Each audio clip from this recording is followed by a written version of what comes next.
Hi, welcome to Quick Chats, where we have guests from the wellness space. And today we have with us Hidya, who's a doula, founder of Birth actually, and she's a childbirth educator as well. Hi, Hidya. Thanks for joining us today. Hi, thanks for having me.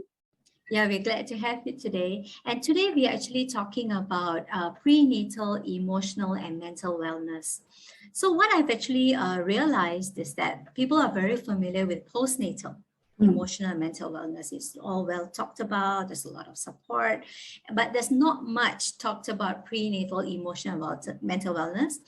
So could you just take us through what this is about and how it affects pregnant women? I think more coverage or more awareness is on postnatal or postpartum health is because it's something that you see after the mother has given birth, right? And it's something that people can really see the different stages of changes that the mother goes through. Although it's also seen during pregnancy, right? But usually what the mother is going through during pregnancy is typically taken as, oh, it's just pregnancy woes, and it's just something that's very normal or very common during pregnancy that happens to you. You will feel a lot of, emotional changes, a little bit moody here and there.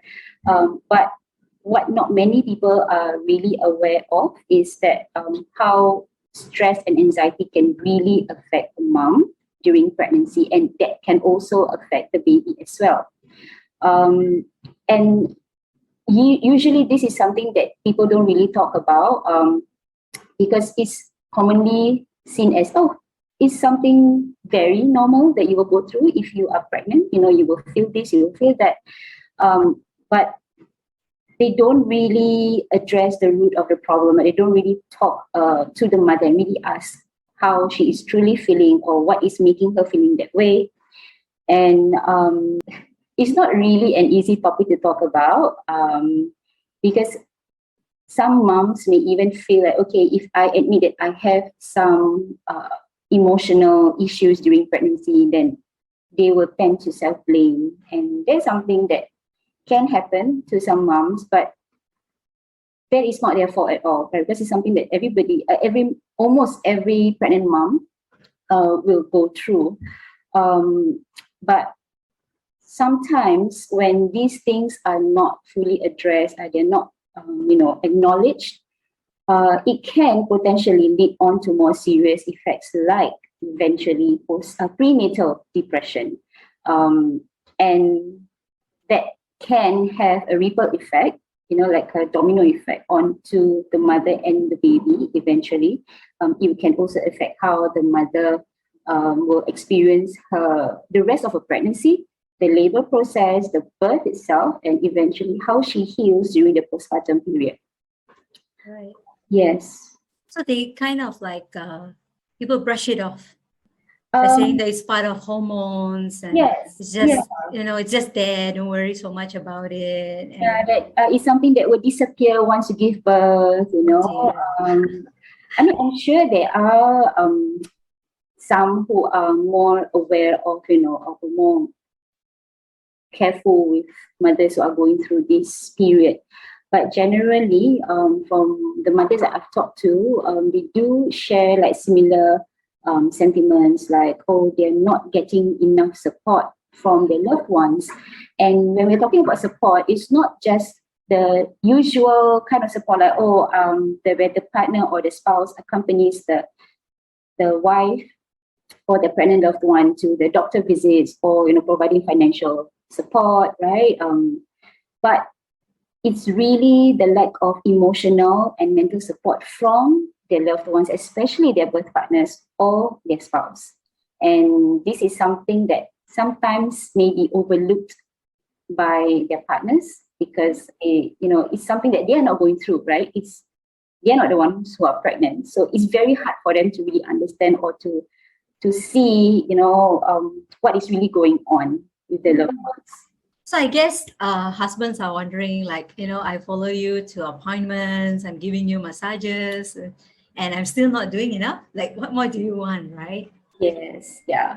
I think the most important thing to always remember is that husbands or partners have to be extra mindful, extra uh, aware of what are the needs of their wives, right, or their partners. So I would say, for the daddies out there, it's really to be extra sensitive to their needs, especially the non-verbal cues. Sometimes we, as women, we tend to keep things to ourselves, right? Like we expect the men to really like read our minds, which is, not, doesn't happen all the time. So then that can be a little bit challenging for the husbands or the partners. So just to take note, of the littlest changes that is happening, like even a facial expression, a raised eyebrow or a silent treatment, or yeah, little things like this. Like we some on a normal occasion, we would think that it's nothing, but actually it is something, especially during pregnancy. Yeah, because Tend some to read too much into it because yeah, we are highly sensitive to what's yeah, going on. Right. yeah. So I understand that you mentioned that it might affect the baby. Hmm. These things will affect. So what may be some things that might, the baby might have if we were to go down this prenatal negative kind of emotional and mental mindset? Okay, so there are studies have shown that when we are stressed and anxious, right, our stress hormones, the levels will increase. And is the same. It also applies to women who are pregnant. So our cortisol levels will definitely increase in the body, but it will also um, uh, be released into the amniotic fluid. So can you imagine if the baby is surrounded by amniotic fluid that is, that contains stress hormones, and there's definitely not an ideal environment for the baby to thrive. And no doubt the baby can still grow. It's just that um, when the baby has already been exposed to stress hormones in the womb, right, it may have an impact on the child later on. Some another side effect, that can happen to some mothers and babies is that high level of stress may also increase the risk of premature labor or babies as well. So, which is why the environmental factors are so important for the pregnant mom. Basically, there are several side effects, right? We just have to be mindful of how we take care of our pregnant moms, yeah, because of the extra sensitivity that they will be going through during this period. Okay, thanks, Hidya. So how do you actually work with your clients to prevent these kind of things from happening? So one of the things that we do together is that we will have a really good talk about what's going on. Are there any other concerns that the mother may have that she may have not, talked about before? Are there any other underlying, issues that may have not been resolved before? It could be something that is within her. It could be something that's between her and her partner, or even her friends or other family members. And it could be we talk about a lot of things, and that include like current and past experiences, whichever that is relevant. And usually when we do a deep dive like this, the couple will eventually discover more things about themselves, about each other, especially when the partner is hearing what his loved one is finally, saying out. Uh, it is like an emotional release for the mother, and this can be helpful. So when we do this, right, it's really to create that safe space for both the mom and dad, because it is also important for the birth partner to feel safe as well when it comes to such personal sharings. And when we talk about these things, usually we will definitely discover a lot of things, that we may not expect. Yeah. And not only that, we talk about what are your actual needs, what do you really need, what do you really want for yourself and from your partner, how they can support you. Because if we do not, we as women, we tend to keep things to ourselves, right? So if we do not communicate our needs, it may not allow our partner to, help us as efficiently or as how they want to. Yeah. So when we share these things, right, the partner will really know and understand that, oh, okay, so this is what my wife needs, so this is what my wife really wants. And I mean, of course, we're not expecting like, overnight changes, things like that. But sometimes just by knowing what the mother really needs, that can have a positive impact on the mother. So, and thanks to you and your team for creating this safe space for moms and their birth partners to even essentially voice out what's really eating them out inside.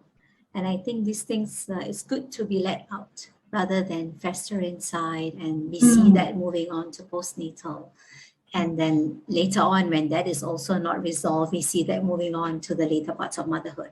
Yes, exactly. Yeah. I mean, as we all know, we are all not born to know everything, right? We are not born to be experts in this, because nobody can be fully prepared enough, to be a mother. But we learn, right? We learn to cope, we learn to adjust, and especially when we have the support of our partners, our loved ones, it will make a huge difference in preventing these feelings or emotions from spiraling towards something that is more unpleasant, right? Because prenatal depression is real, it exists, it's just something that we don't really talk about a lot.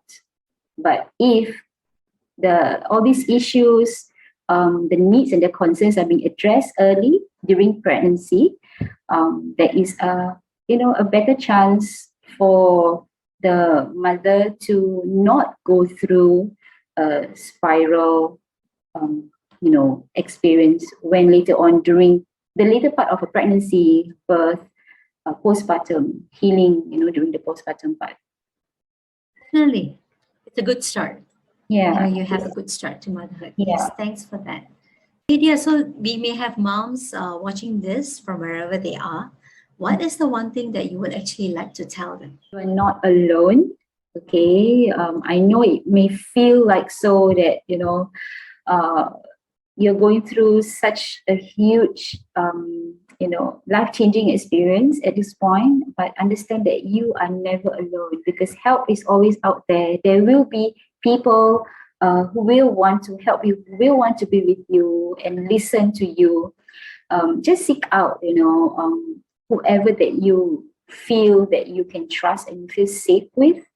And I think that itself will help to make the whole journey a much better experience.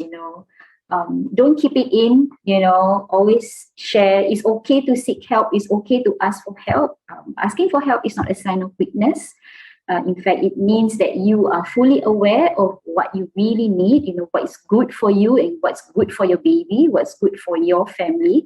So it doesn't mean that you are, you're weak. No. In fact, it means that you're strong to identify that you need to ask for help. There will always be people, if you feel that you can't approach your loved ones or your friends, if they may have conflicting or, different mindsets towards your goals, then it is okay to seek out other people who may not be family or friends, and you can seek out external help as well, right? Professionals.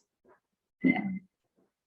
But your village doesn't have to be just family. It can be anyone whom you trust and Yes, who can help you. That's well exactly. said. Yes. Hidya, thanks for the sharing. Thanks for all the wonderful information that you've given us. It was You're so welcome. informative. So thank you. Thank you for being with us here today. Thank Thank you you. for having me.